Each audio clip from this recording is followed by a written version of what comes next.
Allah says, if you want to be close to me, the closest you can ever get to is in the position of prostration, that is sujood. You are never ever made allowed to do sujood for anyone or anything except Allah. Sujood is the part of ibadah. All acts of worship is only for Allah, none other than Allah.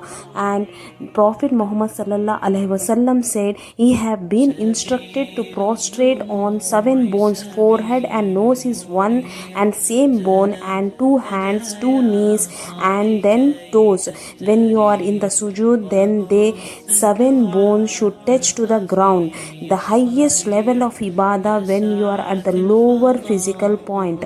Allah says the closer worships is to me when he or she is in the sujood. When you are closer to ground, you are closer to Allah. So guys, whenever you are happy or sad, express your feeling to Allah when you are in sujood. Hope you like my video. If you like my video, please like, share and subscribe to my channel.